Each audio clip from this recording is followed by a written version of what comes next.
Job లేక ఇబ్బంది పడుతున్నారా? అయితే మెడికల్ కోడింగ్ మీకు మంచి ఆప్షన్. వెంటనే కాల్ చేసి కోర్సులో జాయిన్ అవ్వండి. నమస్తే అమ్మా. నమస్తే అమ్మా. అమ్మా, నరదిష్టి నరదిష్టికి నల్లరాయి కూడా పగులుతుందని చెప్తూ అవునమ్మా కదమ్మా. అసలు దిష్టి తగిలింది అని ఎలా గుర్తించాలమ్మా? మామూలుగా అయినట్టయితే చిన్నపిల్లల విషయంలో వాళ్ళు పిచ్చిగా ఏడుస్తూ ఉంటారు, పెంకిగా ఏడుస్తారు. కాస్త ఉప్పు తీసుకుని మా ఇంట్లో పెద్దవాళ్ళు చెప్తారు, ఉప్పు రాళ్ళు తీసేయి అంటారు. అంటే మెత్తన ఉప్పు కాదు, రాళ్ల ఉప్పు అని అక్కడ అర్థం కదా. ఉప్పురాయి తీసేయి అంటే వాళ్ళ చుట్టూతా ఇట్లా 3 సార్లు తిప్పి తీసి పడేసామంటే నీళ్ళల్లో పిల్లలు ఊరుకున్నారు. అయిపోయిందా? దిష్టి పోయినట్టేనా? ఎవరో శాస్త్రీయంగా నిరూపించామా లేదా అన్నది పక్కకు పెడితే ఈ క్షణాన మనకి ఫలితం ఉన్నదా లేదా అంతే. అంచేత పిల్లల విషయంలో బాగా తెలుస్తుంది. మరికొన్నిట్లో చెట్టు చూస్తూ ఉండగా అలా మాడిపోతుంది.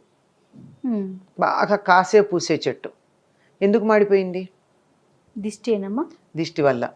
అందుకని కొంతమంది దాని మీద పరిశోధన చేసి తవ్వి ఆ చెట్టుకి ఏమన్నా వేరు పురుగు పట్టిందా ఇలాంటివన్నీ పరిశోధన కూడా చేశారు. ఏమీ లేదు. వేరు పురుగు పడితే కూడా ఒక్క రోజులో మాడిపోదు, క్రమంగా పోతుంది. ఇది దిష్టి తగిలితే ఒక్క రోజులో మాడిపోతుంది. ఒక్క రోజులో ఇవాళ చూస్తే బాగుంది, నిన్న బాగుంది, ఇవాళకి ఏమిటో ఒడిలినట్టు అయింది, రేపటికి పూర్తిగా ప్రాణం లేనట్టు అయిపోతుంది. మహా అయితే 2-3 రోజులు అట్లా. అప్పటిదాకా బాగా పాలిస్తున్నటువంటి ఆవు గేదె మర్నాటి నుంచి అసలు ఒక చుక్క పాలివ్వవు, దగ్గరికి రానియ్యవు, ఆఖరికి దాని దూడకు కూడా పాలివ్వవు. అట్లా అయిందంటే దిష్టి అని అనుమానం వస్తుంది. అలాగే ఇంటి ముందు కట్టినటువంటి గుమ్మడికాయ హఠాత్తుగా కుళ్ళిపోతుంది. సాధారణంగా ఏం జరగాలి? అది ఎండిపోవాలి, ఎండి ఒడిలిపోతాయి.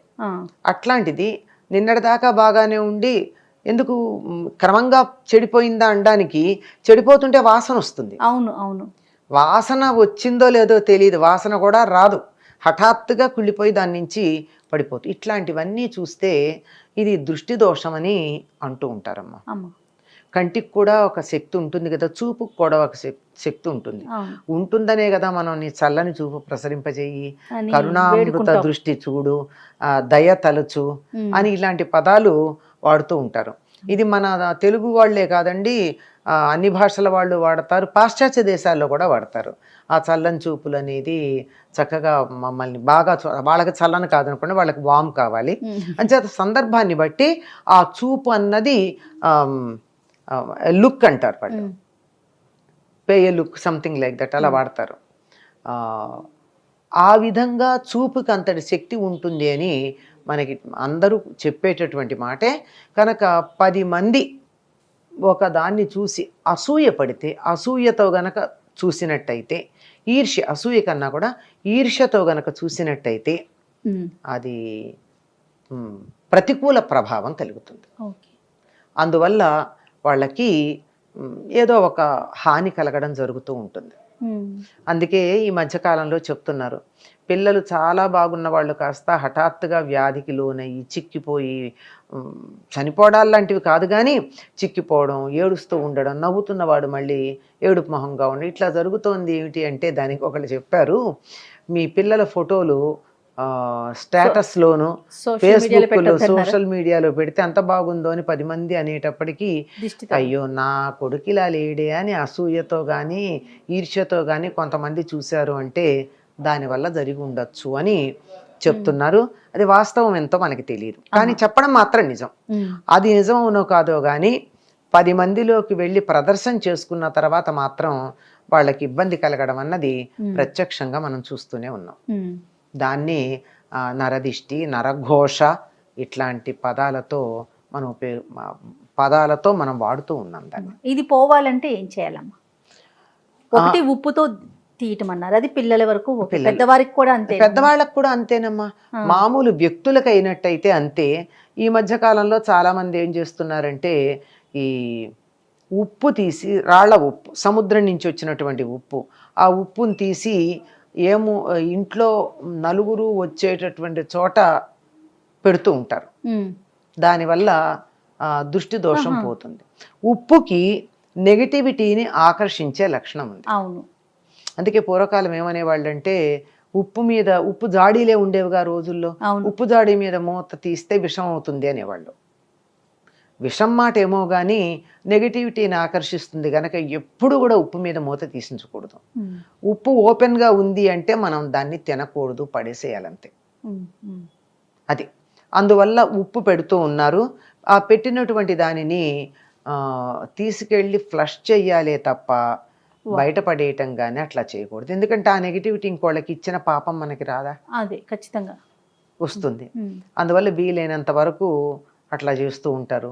ఈ మధ్య కాలంలో చాలా మంది కాలికి ఏదో నల్లతాడు చుట్టుకోవటం, అవును, నల్లదారాలు కట్టుకోవడం చేస్తున్నారు.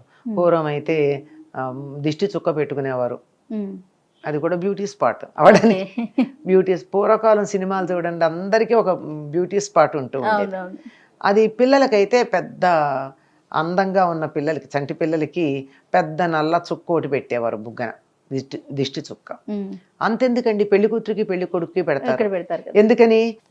అసలు ఆ సమయానికే ఆ పెళ్లి కూతురులోను పెళ్లి కొడుకులోను ఆ అలంకారానికి ఒక కళ వచ్చేస్తుందమ్మా, లక్ష్మీనారాయణ కళ. ఆ కళ వల్ల వాళ్ళ వంక ఆకర్షణగా చూశారనుకోండి అందరూ. ఎవరో ఒకళ్ళకి కొంచెం చెడ్డ ఆలోచన ఉండదా, నా కూతురికి ఇంకా పెళ్లి కావదర్లేదు, నా కొడుకు ఏమిటో ఎప్పటికీ చూస్తానో ఇట్లా అనేటటువంటి ఆలోచన తనకి లేదు అనుకోవడం పర్వాలేదు, కానీ వీళ్ళకి వచ్చేసింది అని ఈర్ష్య పడతారే, ఆ ఈర్ష్య దృష్టితో గనక చూసినట్టయితే తప్పనిసరిగా వాళ్ళకి కొంచెం దోషం వస్తుంది. అందుకని అది దానికి దోషం తగలకుండా ఉండడానికి, దోషం సోకకుండా ఉండడానికి చుక్కలు పెడుతూ ఉంటారు. ఇది వ్యక్తులకైతే. ఇంటికైతే ఇంట్లో అయితే ఉప్పు పెడతాం. ఇంటి ముందు గుమ్మడికాయ కడతారు, బూడిద గుమ్మడికాయ. ఈ బూడిద గుమ్మడికాయకి దిష్టిని ఆకర్షించే లక్షణం ఉంటుంది. దానికి అందుకే సిగ్గులేంది అని చెప్తూ ఉంటారు గుమ్మడికాయని, బూడిద గుమ్మడికాయని. ఎందుకంటే మిగిలినటువంటి వాటిని మీరు ఎప్పుడన్నా మీరు గమనించారో లేదో, అంటే ఇళ్లల్లో మొక్కలు అవి ఉన్నవాళ్ళు ఇదిగో పింద ఉంది అని వేలుతో చూపించకూడదుట. వేలుతో చూపించకూడదు. ఎక్కడుందంటే ఇట్లా చూపిస్తారు, వేలు కొస. కానీ ఒక బూడిద గుమ్మడికాయని వేలుతో ఇట్లా చూపించిన వేల చూప కసుకందక వేలెత్తి చూపిస్తే కూడా అది ఏమాత్రం పాడవుదుట. అందుకని సిగ్గులేందంటారా? అంటే దానికి దోషం కూడా అంటదు. ఓకే, నెగిటివిటీని ఆకర్షించుకుని కూడా బాగానే ఉండగలదు. అందుకని కడతారు దిష్టికి. అలా కడితే దానికి ఏదో వెంటనే అది చాలా వరకు ఆకర్షిస్తుంది. ఎక్కువైనట్టయితే వెంటనే అది కుళ్ళిపోతుంది. అసలు అంత దాకా ఆలోచించక్కర్లేదమ్మా. దేన్నైనా చూసి ఎంతో బాగుంది అని ఏకాగ్ర దృష్టితో చూస్తే చూపుకో శక్తి ఉంటుంది కదా. అవును, ఆ శక్తి డైవర్షన్ ఉంటుంది ముందర. అక్కడ బూడిద గుమ్మడికాయ బుగ్గన చుక్క పెడితే అంతే. ఇంట్లో నెగిటివ్ వైబ్రేషన్స్ అయితే అది ఇంకా ఆకర్షణ కాదు. కానీ మీరు చిన్నపిల్లలు స్కూళ్ళల్లో ఆడుకుంటూ ఉంటారు, నీకు తలనొప్పి తెప్పిస్తాను చూడు అంటూ ఉంటారు, గమనించారా? అని వేలు ఇలా పెట్టి నా వేలు వంకే చూడనట్టే తిప్పుతారు. అంటే ఆ తన చూపును అలా కాన్సన్ట్రేట్ చేసేటప్పటికీ ఓ శక్తి ఉత్పన్నమైందా? అయిందా? అవునమ్మా. మరి అట్లాంటిది తీక్ష్ణంగా జయ చాలా బాగుంది, వాళ్ళ చంటి పిల్లలాగా ఉంది, 10 ఏళ్ల వయసు తగ్గినట్టుంది, ఎంత అందంగా ఉందో అని నేను ఇలా తీక్ష్ణంగా చూస్తే కంటి రెప్ప వేయకుండా నీకేదన్నా హాని కలిగే అవకాశం లేదంటారా? అందులో దురుద్దేశంతో ఉంటే ఉంటుందా, ఉండదా? అంతే. అంత సింపుల్ అమ్మా నరదిష్టి తగలడం అన్నది. తగులుతుంది, అందులో అనుమానం ఏం లేదు. అందువల్ల దాని నుంచి తప్పించుకోవడానికి మంచి మార్గాలు ఉన్నాయి. మొట్టమొదట మనకున్నటువంటి ఏదైతే మనకి విలువైందుందో దాన్ని 10 మందిలో ఆడంబరంగా ప్రదర్శించకుండా ఉండండి. అది పిల్లలు కావచ్చు, ఆస్తి కావచ్చు, తెలివితేటలు కావచ్చు. మా పిల్లలు చూడండి ఎంత బాగా పాడతారా, మా పిల్లాడు చూడండి ఎంత బాగా డాన్స్, ఇవన్నీ చూపించుకుంటే దిష్టి తగలదా? అదే కదా, తగులుతుంది కదా. ఆడంబరం పనికిరాదు. ఆడంబరం లేకుండా ఉన్నట్టయితే సగం దిష్టి తగలదమ్మా. తగిలిన తర్వాత పోవాలంటే ఇటువంటి మార్గాలు ఉన్నాయి. అమ్మ, ఎన్ని రోజులకు ఒకసారి ఉప్పు తీయొచ్చమ్మా పిల్లలకైతే? ఎన్ని రోజులకే ఉందమ్మా, ఎప్పుడన్నా వాళ్ళకి దిష్టి తగిలితే రోజు ఎందుకు తగులుతుంది? అంతే. రోజు తగలడానికి రోజు ఏమన్నా మీరు ఎగ్జిబిషన్కి తీసుకెళ్తున్నారా? వాళ్ళని ఎగ్జిబిట్ చేస్తున్నారా? అందరికీ లేదు కదా. ఎవరన్నా మనకి కొంచెం అందులో పర్టిక్యులర్గా కొంతమందిని అంటే వీళ్ళ దిష్టి చూపు అని చెప్పేస్తారండి. వాళ్ళు ఎవరింటికి వెడితే వాళ్ళంతే నాశనం. వాళ్ళు గట్టికి ఇది బాగుందని అన్నారంటే వాళ్ళు నాశనం అవుతారు. కొద్ది మంది, అందరూ కాదు సుమా. అమ్మ. అట్లాంటి వాళ్ళకి ఎలాగో తెలుస్తుంది పాపం. అటువంటి వాళ్ళు వచ్చినా 10 మంది దగ్గరికి వెళ్ళినా పిల్లలకి దిష్టి తగిలింది అనేటటువంటి సందేహం మనకు వచ్చినా 10 మంది చూపు పడే ఒక కార్యక్రమంలో పాల్గొన్నా దిష్టి తీస్తారు. ఇది ఎర్ర నీళ్లతో తీస్తారు, ఉప్పుతో తీస్తారు, కొబ్బరికాయ మీద కర్పూరం పెట్టి తీస్తారు. ఇలా రకరకాల పద్ధతులు. ఎండుమిర్చితో తీస్తారు, ఎండుమిరపకాయలతో తీస్తారు. ఓకే. గమ్మత్ ఏంటంటే ఎండుమిరపకాయలు తీసి భగభగా మండుతున్నటువంటి నిప్పుల్లో వేస్తే గొట్టు రాదు. అవును మరి ఏమిటది రాకుండా ఎట్లా ఉంది? అవును. ఇవన్నీ నిదర్శనాలే. నూనె గుడ్డతో కూడా ఆ నూనె గుడ్డతో తీసి వెలిగిస్తారు. వెలిగిస్తే దాని నుంచి నీళ్ళ చుక్కలు వస్తాయి. అవును అవును. నూనె చుక్కల బదులు నూనె గుడ్డతో తీసి వెలిగిస్తే నీళ్ల చుక్కలు టపటపా కింద పడతాయి. మరి అంటే దిష్టి ఉందని అర్థం, ఓకే, దృష్టి దోషం ఉందని. ఇన్ని రకాలుగా దృష్టి దోషాన్ని పోగొట్టేటటువంటి మార్గాలు మనకి పెద్దలు అందించారు. రైట్ అమ్మా. నమస్తే. సుమన్ టీవీలో మీ పర్సనల్ అండ్ బిజినెస్ ప్రమోషన్స్ కోసం కింది నెంబర్కి కాంటాక్ట్ చేయండి.